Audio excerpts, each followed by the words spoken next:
Hello, everyone. Welcome back to A Motorsports Addict, where we dive deep into the heart of motorsports. Today, we'll be focusing on the thrilling Indonesian Grand Prix of 2024. This race at the Mandalika International Street Circuit brought drama, excitement, and a fierce battle for the championship that kept fans on the edge of their seats.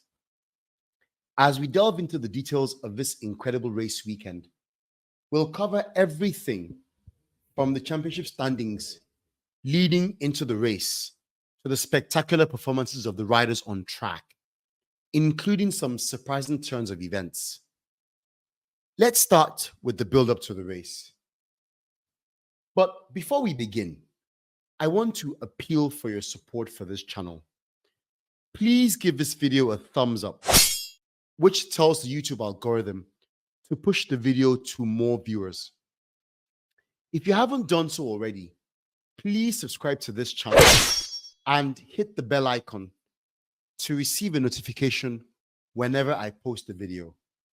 Please also share this video with anyone who might like it. And I would greatly appreciate if you would please leave a comment, letting us know just what you think about any of the content in the video. Thank you. In a nutshell, what I'm saying is please like, subscribe, share, and comment. Thank you very much. I appreciate you. Let's get into it. Now, as we approached the Indonesian Grand Prix, the stakes were higher than ever before in the MotoGP Championship. Jorge Martin was holding a solid lead over reigning champion Francesco Bagnaia. Martin entered the race with a 24-point lead, but as we all know, that gap could evaporate quickly in the unforgiving world of MotoGP. All it would take in reality was a single DNF in a race that Pecco won, and suddenly the pendulum has swung all the way back. But in fact, Pecco didn't even need to win a race. All that needed to happen was for Martin to DNF or have a really bad race, and for Pecco to score 18 points or so. And there you'd have a 24-point gap being shortened to, say, a 6 to 7-point gap. Throughout the season, both riders had showcased their abilities to dominate and falter at critical moments. Bagnaia, with his pedigree and experience, was eager to reclaim his spot at the top of the championship standings, while Martin was determined to prove that he was not just a contender, but a serious title challenger. In fact, it is clear, and there's no gainsaying the fact that Martin's ultimate objective was to win the world title this season and take the #1 plate with him to the Aprilia factory team next season when he crosses over.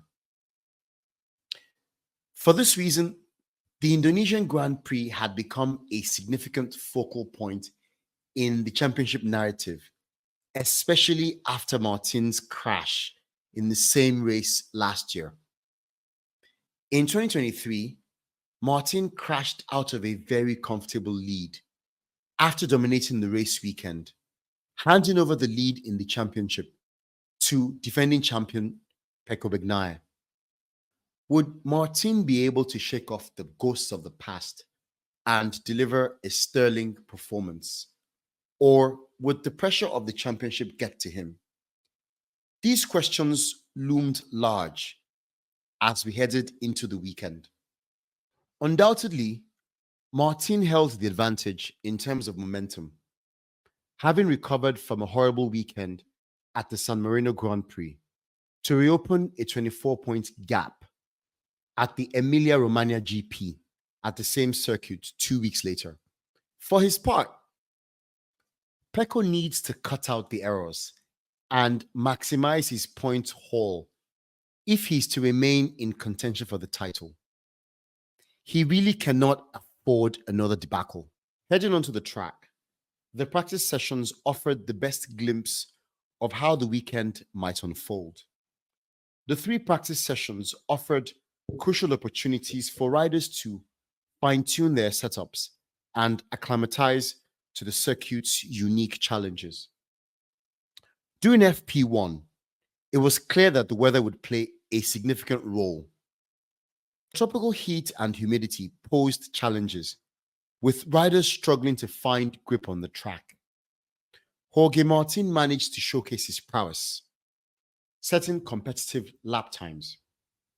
Bagnaia also demonstrated his unusual speed, but his inability to consistently put together a clean lap meant that he was not as comfortable as he would have liked.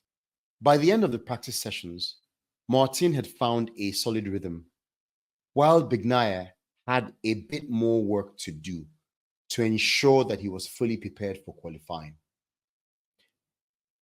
Apart from Pecco and Martin, Bastianini and Marc Marquez, the other title contenders, were also expected to put in strong performances in the race. After gaining ground on the leaders through their recent runs of results. Admittedly, both riders remained long-shot contenders for the title. But as we all know, MotoGP can be very unpredictable indeed. Naturally, Bastianini on the faster GP24 stands a better chance of coming back into the title race than Marc Marquez because Inaya is on the same machinery as the runaway leaders in the title race. Earlier in the week, there had been some speculation that the weather might be a factor in the race. We all know the role that weather can play in introducing a very important variable into race conditions, as we witnessed at Misano. So any rain during the Indonesia weekend would certainly play a significant role in the race outcome. And it would particularly play to the strengths of a certain Marc Marquez, as it had in Misano just a week before. However, the weather remained hot throughout. If anything, it was too humid and extremely uncomfortable for the riders who had been in Europe just a week prior. Qualifying at Mandalika proved to be a critical moment in the weekend's proceedings. With the championship hanging in the balance, starting positions were more important than ever. Martin delivered an impressive performance during the qualifying session by clocking a blistering lap time that left the rest of the grid in his wake. This pole position was not just a personal victory for Martin. It sent a strong message to Bagnaia and the rest of the field that Martin was serious about maintaining his lead in the championship. On the flip side, though, for Bagnaia, qualifying was a lot less straightforward. He struggled to find his rhythm. He simply could not find the perfect line. And so he ended up in fourth place on the grid. As he prepared for the main race, no doubt Bagnaia knew that he had to get a good start and put himself in the best possible position to capitalize on any mistakes made by Martin in order to stay in the title hunt. The starting grid for the race was Jorge Martin, Marco Bezzecchi, and Pedro Acosta on the first row, with Bagnaia, Bastianini, and Quartararo on the second row. It would appear that the gas of Acosta and the GP23 of Bezzecchi had somehow found a way to beat the GP24s of Bastianini and his teammate Pecco Bagnaia onto the first row of the grid. It's quite an interesting grid, and there was clearly something in store. With qualifying over, we were onto the sprint race. The introduction of sprint races in MotoGP has added an extra layer of excitement and unpredictability. The sprint race in Mandalika was no less exciting, and it became a pivotal moment in the weekend's narrative. As the sprint race began, Martin seemed poised to secure a strong result and to extend his championship lead. He made one of his usual lightning starts to take an immediate lead and control of a race. This was the dream start for Jorge Martin. And who else has noticed how Jorge is somehow able to hook up his starts? His starts this season have been almost flawless.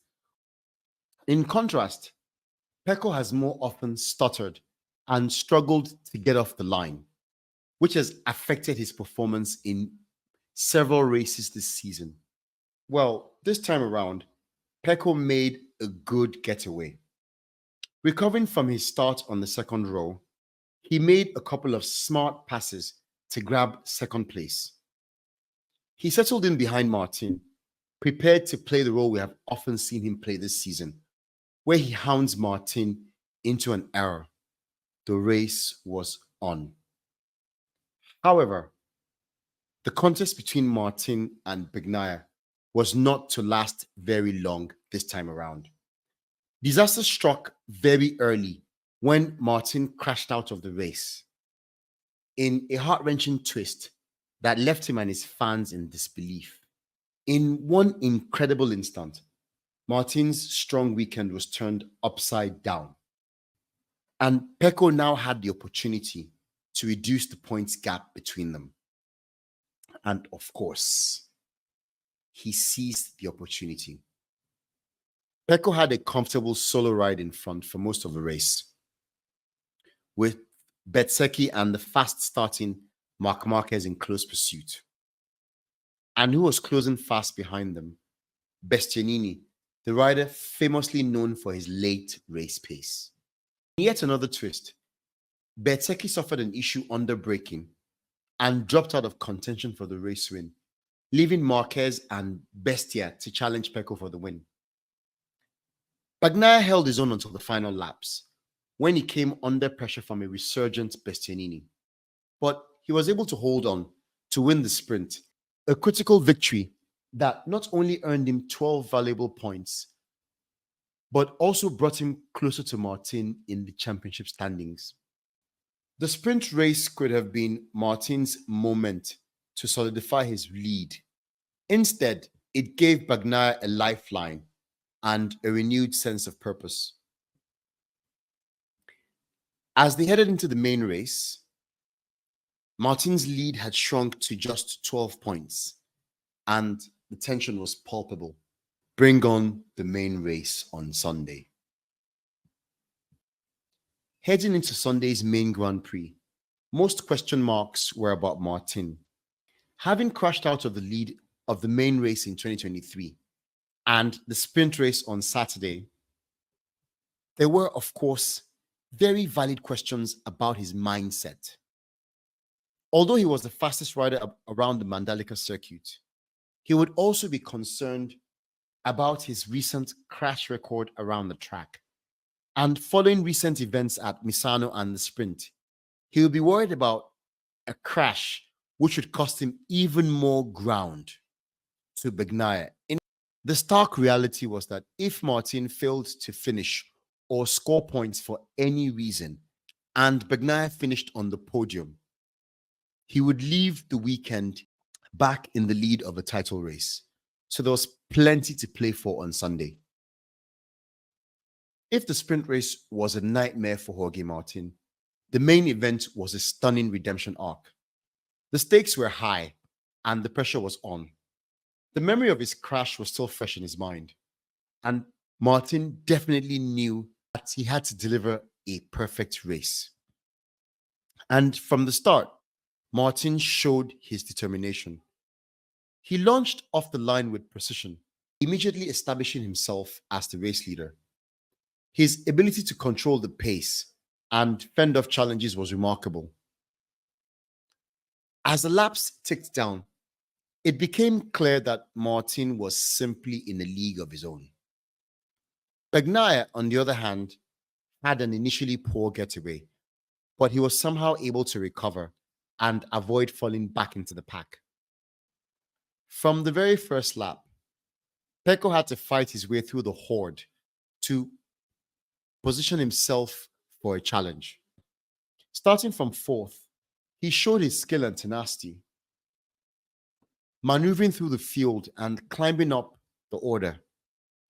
However, as the race progressed, it became evident that Bagnaia had nothing to offer and Martin was untouchable. Behind Martin, gas rookie sensation Pedro Acosta also got a great start, slotting neatly into third place behind the Ducatis of Martin and Bastianini. And Bastianini seemed to be having a strong weekend after gaining ground on Martin in the championship on Saturday. Racing right behind Martin, he seemed to be in contention for the race win due to his legendary race pace. I mean, all season, the issue had been his poor starts. While he would often be the fastest rider in the final third of a race, he would struggle at the very beginnings, either because he qualified poorly or because he just made a very poor getaway. And so he'd always be playing catch up. We've always suspected that he would be stronger in the championship if he could just nail his qualifying and starts, rather than having to rely on his speed at the very end to make up places right before the finish line. I mean, it's pretty obvious, right? If you have a rider that's strong at the end of races, then all that's missing is for him to be strong at the beginning so that he can carry that momentum into the end of a race. If he could nail this, Bastianini would probably be a strong contender for the actual title rather than an outside bet, which he is right now. However, this initial pace proved to be a mirage. Bestia soon fell behind as he couldn't keep up with the relentless pace set by Martin and Pedro. He fell into the clutches of Bezzecchi and Morbidelli, and it was clear that he would have to fight his way back to the front if he was to have any chance of contesting for the podium. As the laps counted down, Bestia rediscovered his rhythm and picked up the pace. He set some blistering laps as he left Morbidelli and Bezzecchi behind once more. He continued to push, and we started to wonder if he was going to be challenging at the front after all. Bestia was pushing. He very quickly set the fastest lap of the race. Bastianini was on fire. But this was where his challenge fizzled out, sadly. Because, unfortunately, he crashed out of the race on the very next lap. Bestia had simply pushed beyond the limits of the bike, and his race was over. But most importantly, perhaps, Bestia's very slim title challenge was over. This DNF meant that the gap between himself and the championship leaders, Jorge Martin and Pecco Bagnaia, would widen even further. And it would become pretty much insurmountable. With Bastianini out of the race, it was now up to Pedro and Martin to sort of contest against each other for the win. I say sort of because it wasn't really a contest, given how fast and dominant Martin was at that stage of the race. Martin was simply not to be beaten. You see, Pedro and Martin had found a rhythm that was miles ahead of the field. They simply streaked away from the duo of Morbidelli and Bezzecchi, whom you might remember are members of the VR46 Academy. Although Morbidelli is actually Martin's teammate at Pramac, while Bezzecchi rides for the VR46 team. Morbi and Bez were also ahead of Pecco, who seemed destined to have a Sunday race to forget. Martin was still in the lead, and Martin was peerless. He set a gap of about 2 seconds, which he continued to manage throughout the race. Whenever Pedro seemed to be catching up with him, Martin would reopen the gap by setting 2 more blistering fast laps to ensure that the gap was constant. It was very clear that Jorge was managing the race, and Pedro was forced to settle for second place as the lead KTM gas rider. As the laps wound down, it became a statement performance for Martin, a true testament to his resilience and skill. Crossing the finish line first, Martin secured not just victory, but also redemption from his previous year's heartbreak and for his crashes during the Misano main race and the sprint race on Saturday. This win was a defining moment in his career, emphasizing his credentials as a serious title contender. Bagnaia eventually overtook his VR46 mates to take third place at the checkered flag. It was probably the best he could have hoped for, given his struggles at the circuit over the weekend. The championship lead has now grown to 21 points again, erasing the gains that Pecco made during the sprint on Saturday. Morbidelli and Bettecchi finished in 4th and 5th places to cap a fairly good weekend for both riders and the VR46 Academy. After the dust settled on the Indonesian Grand Prix, the championship landscape was undeniably altered. Martin's victory not only solidified his lead, but also sent a strong message to Bagnaia and the rest of the field that he was serious about winning the title and he wouldn't be beaten easily. As we analyze the aftermath of the race, several key takeaways emerge. First, Martin now led the championship with a renewed sense of confidence. His ability to overcome adversity and perform under pressure had proven that he could handle the heat of a title fight. Martin is undoubtedly the fastest rider on the grid right now. Despite his own errors, he's actually been more consistent than Pecco, who has had more DNFs than any other frontrunner this season. Personally, I think Martin is man to beat right now. What do you think? Please let me know what you think in the comments. Bagnaia, while disappointed with the outcome of the main race, remained optimistic. Hope was not lost yet.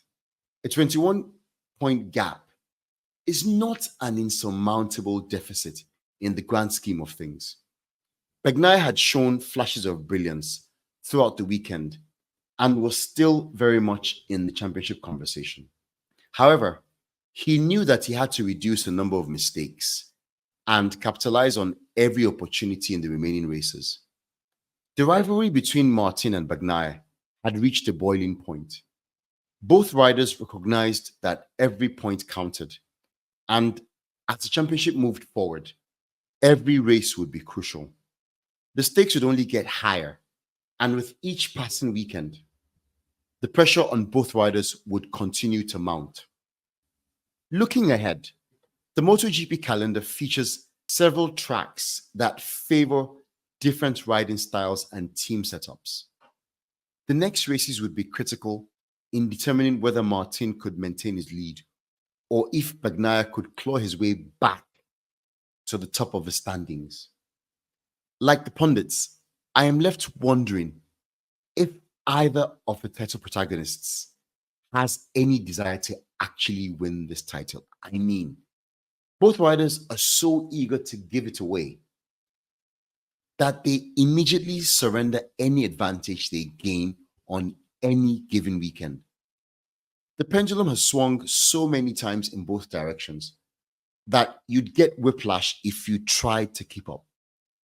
As fans of MotoGP, we can only sit back and watch as this intense rivalry plays itself out, with both riders displaying incredible talent and determination. The final races of the season promise to deliver unforgettable moments. So, who do you think is the likely candidate to win this championship? What lies ahead? As we wrap up this episode of the 2024 Indonesian Grand Prix, it's clear that the championship battle between Jorge Martin and Pecco Bagnaia is far from over. Each race offers new opportunities, fresh challenges, and the potential for dramatic twists. The tension, the excitement, and the uncertainty make MotoGP one of the most captivating sporting fields in the world.